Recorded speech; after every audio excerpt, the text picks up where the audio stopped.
साईं अॼु केजी शाम ते अचण वारी आ जो पटके जो पलव भरायो अथव।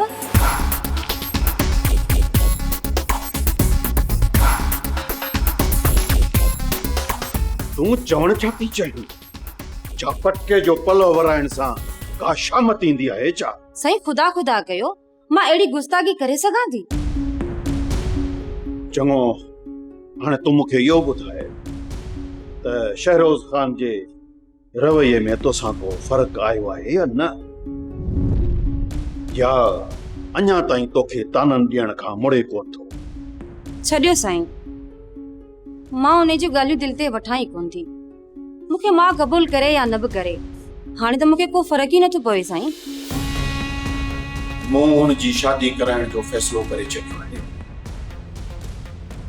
छोकिरी खे हूंदी या कि सरदार जी थी हूंदी या कि वॾेरे जी थी हूंदी।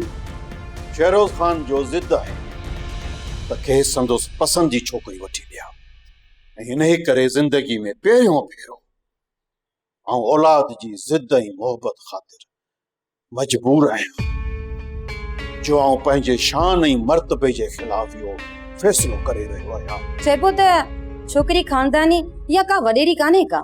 न, ईअं बि न आहे रुख़सार बेगम। शाह मुराद ख़ान पंहिंजे दौर जो अड़बंग जवान रहियो आहे। जागीरूं न सही पर 500-700 एकड़ ज़ाती ज़मीन अथसि। शहरोज़ ख़ान साईं इन घर में अड़ियो कीअं?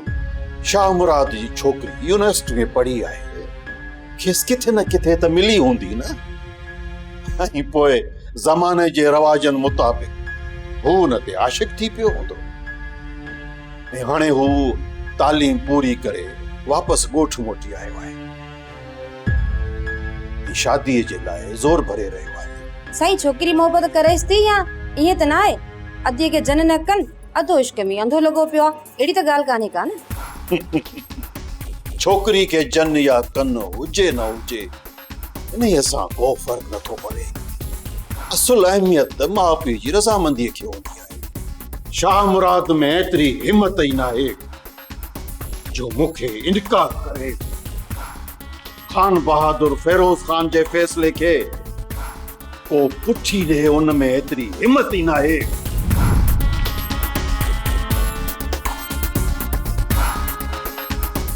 वेरुन जी वस्ती, वेरुन जी वस्ती।